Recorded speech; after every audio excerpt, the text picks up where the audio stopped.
Hello dear students, कैसे हो आप? सब ठीक हो? देखो बेटा, अपने 14 का चैप्टर चल रहा था, उसमें कल मैंने आपको बताया था कि एक सदिश की दिक्कोजें कैसे ज्ञात करते हैं और एक एग्जाम्पल भी बताया था। आज बचे हुए एग्जाम्पल और क्वेश्चन ले रहे हैं अपन अपनी 14.1 की प्रश्नावली का। पहला जो एग्जाम्पल है वो देखो क्या है कि एक रेखा अक्ष और वाई अक्षों की धनात्मक दिशाओं के साथ 30 डिग्री और 60 डिग्री का कोण बना रही है। यह रेखा जेड अक्ष की धनात्मक दिशा के साथ कितने डिग्री का कोण बनाएगी? एग्जाम्पल नंबर फर्स्ट है कि एक्स अक्ष की धनात्मक दिशा के साथ 30 डिग्री तथा वाई एक्स की धनात्मक दिशा के साथ 60 डिग्री का कोण बना रही है। ये क्लियर? अब सुनना मेरी बात ध्यान से कि बेटा देखो कि एक रेखा अक्ष की धनात्मक दिशा के साथ 30 डिग्री का और वाई अक्ष की धनात्मक दिशा के साथ 60 डिग्री का कोण बना रही है, तो वो जेड अक्ष की धनात्मक दिशा के साथ कितने डिग्री का कोण बनाएगी? आप मुझे एक बात बताओ कि मान लो ये है एक्स अक्ष, ये वाई अक्ष और ये जेड अक्ष। ये अपने पास में कोई एक सरल रेखा है ओ ए, इसका स्थिति सदिश होगा सदिश ओ ए। इस रेखा या इस सदिश द्वारा तीनों अक्षों की धनात्मक दिशाओं के साथ बनाए गए कोण इसके क्या कहलाते हैं? दिक्कोजें। इसका मतलब ये हुआ कि इस रेखा की दो दिक्कोजाओं का मान देकर तीसरी का पूछना चाह रहा है। अब देखो दो के मान आपको डिग्री में दिए गए हैं, तो मैंने आपको बताया था कि अगर किसी सदिश द्वारा तीनों अक्षों की धनात्मक दिशाओं के साथ बनाए गए कोण के मान डिग्री में मिले तो आप एल एम एन का मान कैसे ज्ञात करोगे? कोस थीटा की सहायता से। एक्स अक्ष की धनात्मक दिशा के साथ बनाए गए कोण को अपन अल्फा ले रहे थे, अल्फा का मान आपको यहाँ 30 डिग्री दिया गया है। वाई अक्ष की धनात्मक दिशा के साथ बनाए गए कोण को अपन बीटा ले रहे थे, बीटा का मान यहाँ 60 डिग्री दिया गया है। और जेड अक्ष की धनात्मक दिशा के साथ बनाए गए कोण को अपन गामा ले रहे थे, उसका मान अपने को ज्ञात करना है। अब आप मुझे बताओ कि आपको सिर्फ ये दिक्कोजें हैं, इनमें दो का मान देखिए, तीसरी का पूछ रहा है, तो क्या अपने पास बेटा तीनों दिक्कोजों के बीच में कोई संबंध सीखा था अपन ने कि तीनों दिक्कोजों के बीच में कोई संबंध होता है क्या? वो संबंध ये होता है cos square alpha plus cos square beta plus cos square gamma is equal to 1। तीनों दिक्कोजों के वर्गों का योग 1 होता है। अब देखना कोस स्क्वायर अल्फा, अल्फा का मान 30 डिग्री, तो कोस 30 डिग्री का स्क्वायर प्लस कोस 60 डिग्री का square plus cos square gamma बराबर 1। कोस 30 डिग्री का मान कितना होता है? √3/2, तो √3/2 का स्क्वायर। कोस 60 डिग्री का मान 1/2, 1/2 का square plus cos square gamma बराबर 1। √3/2 का वर्ग करोगे तो आएगा 3/4, 1/2 का वर्ग करोगे तो आएगा 1/4 प्लस कोस स्क्वायर गामा बराबर 1। बताओ 3/4 में जब 1/4 जोड़ोगे तो 1 बन जाएगा और इस 1 को आप इस साइड में लेके जाओगे और 1 से माइनस होगा तो 0 बच जाएगा। कोस स्क्वायर गामा बराबर 0, तो बताओ कोस गामा बराबर 0 और कोस गामा बराबर 0, इसका मतलब गामा का मान कितना आया है? 90 डिग्री। कोस 90 डिग्री का मान 0 होता है। इसका मतलब ये हुआ कि ये सरल रेखा अगर एक्स अक्ष की धनात्मक दिशा के साथ 30 डिग्री का, वाई अक्ष की धनात्मक दिशा के साथ 60 डिग्री का कोण बना रही है, तो जेड अक्ष की धनात्मक दिशा के साथ कितने डिग्री का कोण बनाएगी? 90 डिग्री का कोण बनाएगी। ये था आपका एग्जाम्पल नंबर फर्स्ट। अब देखना एग्जाम्पल नंबर सेकेंड।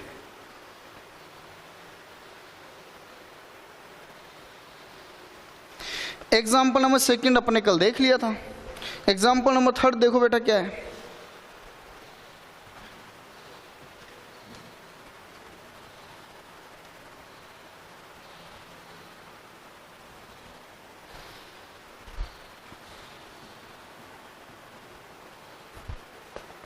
कि बिंदु ए जिसके निर्देशांक है 1 0 0, बिंदु बी जिसके निर्देशांक है 0 1 और 1।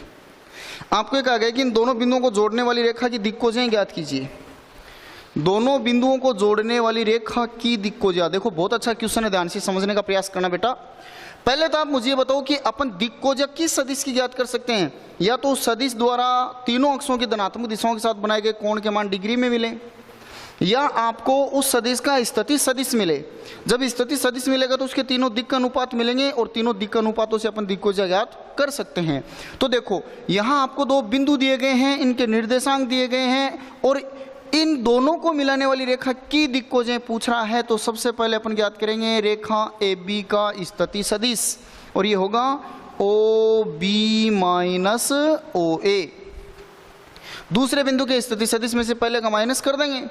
ए बी बराबर दूसरे बिंदु का स्थिति सदिश 0 आई कैप प्लस जे कैप प्लस के कैप माइनस ए का स्थिति सदिश आई कैप प्लस 0 जे कैप प्लस 0 के कैप। सरल कर दो बेटा, ए बी का स्थिति सदिश बराबर आई में से 0 आई है, 0 आई में से आई को माइनस करोगे तो माइनस का आई के पे बचेगा, फिर प्लस का जे और इसमें से 0 जे घटाओगे तो जे ही बच जाएगा और के में से फिर 0 के घटाओगे तो के बच जाएगा। ये आ गया अपने पास ए बी का स्थिति सदिश। आप मुझे बताओ ए बी 2 पॉइंट्स है, इनको कनेक्ट करने वाला लाइन सेगमेंट ए बी है, इसका पोजीशन वेक्टर आपके पास माइनस आई के प्लस जे के प्लस के कैप आया है। तो इससे आप इसके डायरेक्शन रेशियोज देखिए बेटा कौन कौन से हैं, इसके दिक् अनुपात देखो कौन कौन से हैं। इस स्थिति सदिश ए बी के दिक् अनुपात अपन ले रहे हैं जिसमें ए का मान -1, बी का मान 1 और सी का मान 1 है। क्लियर। जब अपने पास किसी सदिश के दिक् अनुपात मिले तो अपन उसकी दिक् को जाए कैसे ज्ञात करेंगे। पहली दिक् को जा एल का मान होता है a बटा √a² plus b² plus c²। दूसरी दिक् को जा m का मान होगा b बटा √a² plus b² plus c²। तीसरी दिक् को जो n का मान होगा c बटा √a² plus b² plus c²। यानी तीनों दिक् अनुपातों में सदिश के परिमाण का भाग लगाने पर तीनों दिक् को जो आ जाएंगी। तो अपनी सदिश का परिमाण ज्ञात कर लेते हैं। सदिश ए बी का परिमाण बराबर √a² a का मान -1 तो इसका वर्ग 1 प्लस b² 1 प्लस c² 1 यानी √3 ये हो जाएगा। तो देखो L बराबर a का मान है -1 बटा √3, इसका मान भी 1 बटा √3, इसका मान भी 1 बटा √3 ये आ जाएगा। इसका मतलब इन दोनों बिंदुओं को मिलाने वाली रेखा की तीनों दिक् को जो है एल एम एन का मान क्या आ गया -1 बटा 3, 1 बटा √3, 1 बटा √3। दोबारा देखना आपको दो बिंदुओं के निर्देशांक देखकर इन दोनों को मिलाने वाली रेखा के दिक् को जो पूछ रहा था। तो पहले अपन इन दोनों बिंदुओं को मिलाने वाली रेखा का स्थिति सदिश ज्ञात करेंगे, वो ये आया अपने पास। जब स्थिति सदिश आ गया तो अपन इस स्थिति सदिश से इसके तीनों दिक् अनुपातों के मान ले लिए। अब जब तीनों दिक् अनुपातों के मान आ गए तो इन तीनों दिक् अनुपातों में सदिश के परिमाण का भाग लगाने पर तीनों दिक् को जो आ गई -1 बटा √3, 1 बटा √3 और 1 बटा √3। यह था आपका एग्जाम्पल नंबर 3। फिर देखिए एग्जाम्पल नंबर 4 का एग्जाम्पल क्या है।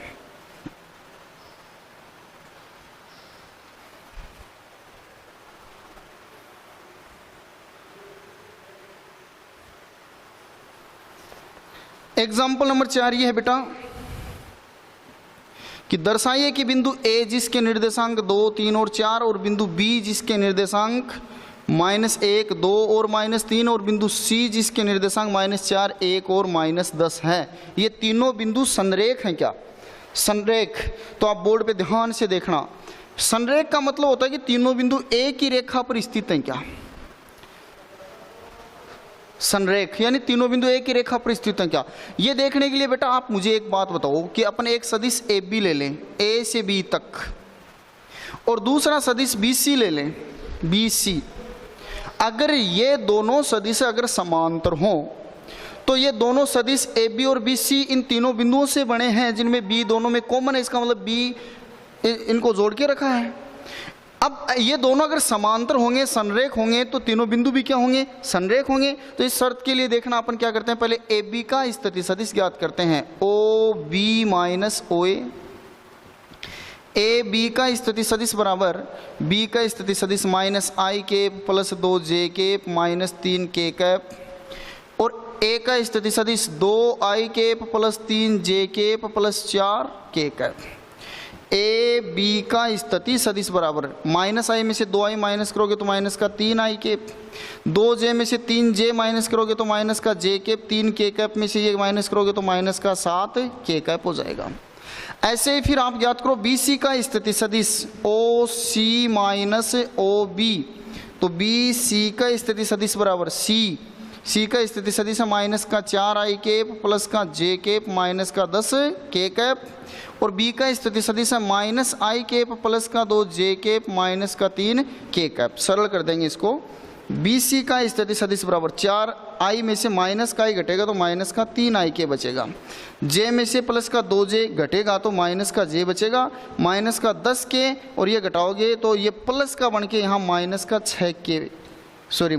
7k बचेगा, क्योंकि माइनस का 10k माइनस है माइनस प्लस 3k हो जाएगा तो माइनस का 7k। अब देखना बोर्ड पे ध्यान से कि BC और AB, BC का जो स्थिति सदिश है वो AB का, इसका मतलब इन दोनों सदिशों के जो दिक् अनुपात हैं वो क्या है, समानुपाती हैं, यानी इनके दिक् अनुपातों का अनुपात समान है। अर्थात अपन यूँ कह सकते हैं कि AB जो सदिश है वो और BC सदिश ये दोनों समान लंबाई में हैं और एकदम सेम सदिश है। इसका मतलब A से B तक ये जो सदिश है वही B से C तक है, एकदम सेम सदिश है। अब इन दोनों में कॉमन पॉइंट B है, A B पे जाके रुक रहा है, B से C तक जो सदिश जा रहा है वो भी ऐसा का ऐसा ही है। इसका मतलब यहाँ से लेकर यहाँ तक जो सदिश है वो यहाँ से यहाँ तक है, तो इसका मतलब ये दोनों सदिश संरेख हैं। या आप ऐसे मान सकते हो कि इन दोनों सदिशों के दिक् अनुपात समानुपाती हैं। समानुपाती का मतलब इसका पहला दिक् अनुपात A1 का मान -3, इसके पहले दिक् अनुपात A2 का मान भी -3, तो A1 अनुपात A2 निकालें तो -3 अनुपात -3 यानी 1:1 आ गया। 1:1 का मतलब ये जैसा वैसा का वैसा ही है। अगर 1:2 होता है तो इसका मतलब होता कि ये इससे डबल है, 1:3 होता है तो ये ट्रिपल है। ऐसे देखो -1 -1 -7 -7 तो सेम दिक् अनुपात है, समानुपाती हैं, तो ये दोनों सदिश संरेख हैं और दोनों सदिश संरेख हैं तो ये तीनों बिंदु भी संरेख हैं, एक ही रेखा पर स्थित है। क्लियर। इसके बाद में नेक्स्ट एग्जांपल 5 का देखिए, जिसको आप इजी वे में कर सकते हो कि एक रेखा एक्स वाई और जेड के साथ 90 डिग्री 135 डिग्री और 45 डिग्री का कोण बनाती है, तो इस रेखा की दिक्कोजय ज्ञात करो। बेटा जब अपने को किसी रेखा या सदिश द्वारा तीनों अक्षों की धनात्मक दिशाओं के साथ बनाए गए कोणों के मान डिग्री में मिले तो अपन उस सदिश की दिक्कोजय कैसे ज्ञात करते हैं, कोस थीटा की सहायता से। L बराबर कोस अल्फा, M बराबर कोस बीटा, N बराबर cos gamma. Alpha beta gamma की जगह दिए गए डिग्री के मान लिखकर सरल कर देंगे, आंसर आ जाएगा। तो ये था आपका एग्जांपल नंबर 5। अब क्वेश्चन में आइए, पहला क्वेश्चन देखिए 14.1 का क्या है।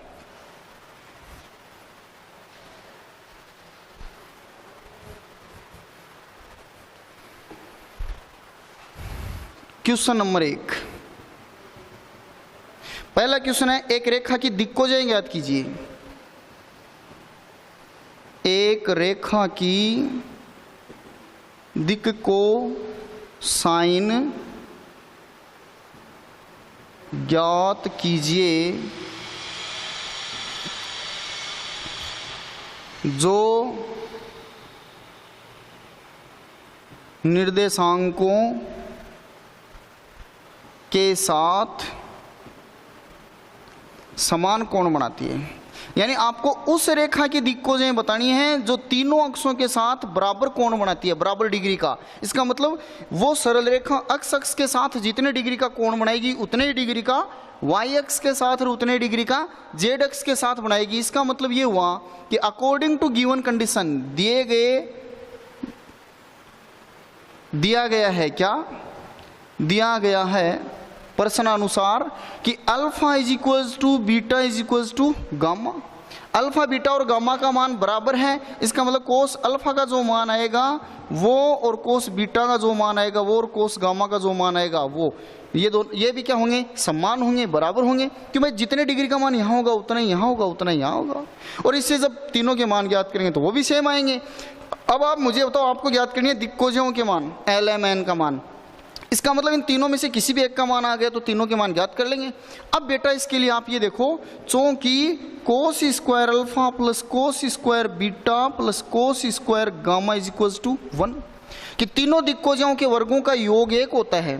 अब आप मुझे बताओ, कोस स्क्वायर अल्फा प्लस, क्या मैं कोस बीटा की जगह भी कोस अल्फा लिख सकता हूँ? बिल्कुल लिख सकते हैं, क्योंकि कोस बीटा और कोस अल्फा का मान तो सेम ही है, और कोस गामा और कोस अल्फा का मान भी सेम है, तो इसकी जगह भी अपन कोस अल्फा ले सकते हैं। Is equals to 1। अब देखिए कोस अल्फा कितनी टाइम रिपीट हो रहा है, 3 टाइम, यानी 3 बार आ रहा है, तो अपने इसको ले लेंगे 3 कोस स्क्वायर अल्फा बराबर 1, यानी कोस स्क्वायर अल्फा बराबर 1/3, यानी कोस अल्फा बराबर 1/√3। अब बताओ कोस अल्फा का जो मान होगा उतना ही कोस बीटा और उतना ही कोस गामा का होगा। अतः उस रेखा की दिक् खोजें, अतः उस रेखा की दिक् खोजें 1/√3, 1/√3, 1/√3 होंगी। क्लियर। अब इसके बाद में देखो इसका क्वेश्चन नंबर 2, वही 2 बिंदु मिल रहे हैं आपको, जैसा कि अपने एग्जाम्पल नंबर 3 पढ़ा था कि 2 बिंदुओं को मिलाने वाली रेखा की दिक् खोजें ज्ञात कीजिए। इसका मतलब इन दोनों बिंदुओं को मिलाने वाले रेखाखंड का स्थिति सदिश ज्ञात करेंगे, उस सदिश में उसके दिक् अनुपात आएंगे, उन दिक् अनुपातों से अपन दिक् खोजें ज्ञात कर देंगे। फिर तीसरा क्वेश्चन, यदि एक रेखा के दिक् अनुपात 2, -1 और -2 हैं तो इसकी दिक् खोजें ज्ञात कीजिए। बताओ एक रेखा के दिक् अनुपात A, B और C के मान दे रखे हैं बेटा, A, B और C के मान दे रखे हैं, तो अपन दिक् खोजें ज्ञात कर सकते हैं। कैसे? सदिश का परिमाण ज्ञात कर लेंगे √a² + b² + c² से, और उसको A, B, C तीनों के बटा में लिख देंगे, LMN का मान आ जाएगा। तो ये क्वेश्चन आप इजी वे में कर सकते हो। लास्ट 4 का क्वेश्चन है वो मैं बता रहा हूँ, फिर अपनी एक्सरसाइज कंप्लीट हो जाएगी, देखना। क्वेश्चन नंबर 4, एक सदिश R है आपके पास, उसका स्थिति सदिश ज्ञात करना है जो कि x, y और z के साथ, x के साथ 45 डिग्री का, y के साथ 60 डिग्री का और z के साथ 120 डिग्री का तो कोण बना रहा है, और उसका परिमाण दे रखा आपको 2 इकाई। सदिश R का परिमाण है यानी लंबाई है वो 2 इकाई है। तो आपको सदिश R का स्थिति सदिश बताना है। बेटा आप मुझे बताओ अल्फा, बीटा और गामा का जो मान दे रखा है इससे अपनी सदिश की दिक् खोजें ज्ञात कर सकते हैं। तो बताओ L बराबर क्या होगी, कोस 45 डिग्री, M बराबर कोस 60 डिग्री और N बराबर कोस 120 डिग्री। L बराबर कोस 45 डिग्री का मान 1/√2, M बराबर कोस 60 डिग्री का मान 1/2 और N बराबर कोस 120 डिग्री का मान ज्ञात करना है। तो अपने इसको 90 + 30 ले लेते हैं, और 90 + थीटा माइनस कोस, माइनस का साइन थीटा, क्योंकि 90 + थीटा दूसरे चतुर्थांश में जा रहा है, दूसरे में कोस जाते ही नेगेटिव होगा और चेंज हो जाएगा साइन में, तो साइन 30 डिग्री। बताओ N बराबर माइनस साइन 30 डिग्री का मान 1/2। अब इसको आगे सरल करते हैं अपन, क्या कि अपने पास L, M, N के मान आ गए। L, M, N इस सदिश की दिक् खोजें हैं। एक सदिश की दिक् खोजों से जो स्थिति सदिश बनता है उसका परिमाण 1 होता है, अर्थात वो इकाई सदिश होता है। क्यों? आप बोर्ड पे ध्यान से देखना। मान लो सपोज करो आपके पास में कोई सदिश है A, इसका स्थिति सदिश ये है बेटा, आपने इसका परिमाण ज्ञात किया तो वो आपके पास आएगा √a² + b² + c²। अब अपने इसका इकाई सदिश ज्ञात करेंगे A², तो वो होगा सदिश बटा सदिश का परिमाण। अब इसमें जब इसके परिमाण का भाग लगाओगे तो प्रत्येक दिक् अनुपात में √a² + b² + c² √a² + b² + c² ऐसे भाग लगेगा। और ऐसे भाग लगते ही आप मुझे खुद बता दो ये मान, ये मान, ये मान किसका हो गया, L, M, N का। इसका मतलब अगर अपन L, M और N इससे जो सदिश बनाएंगे यानी तीनों दिक् खोजों से जो स्थिति सदिश बनेगा वो इकाई सदिश होगा। क्लियर।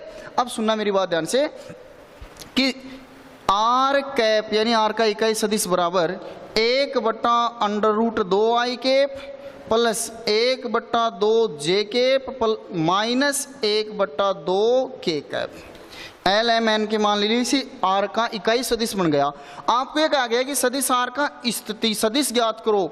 इसका मतलब इसका वो स्थिति सदिश बताना है जिससे इसका परिमाण क्या है, 2 परिमाण का सदिश बनाना है। अपने पास R का इकाई सदिश तो आ ही गया, 2 परिमाण का सदिश बना देंगे तो ये सदिश R का स्थिति सदिश आ जाएगा। इसको अपन 2 से गुणा कर देंगे, 1/√2i², 2 × 1/2 j² माइनस 2 × 1/2k²। सदिश R का स्थिति सदिश बराबर, इससे ये √2 बार कट जाएगा, √2i² प्लस 2 से 2 कैंसिल, j², 2 से 2 कैंसिल, माइनस k²। ऐसे हो जाएगा सदिश R का स्थिति सदिश। क्लियर। तो ये था अपना क्वेश्चन नंबर 4। इसी के साथ अपनी 14.1 की प्रश्नावली कंप्लीट हो गई। फिर अपन नेक्स्ट वीडियो में नेक्स्ट एक्सरसाइज स्टार्ट कर देंगे। Thank you.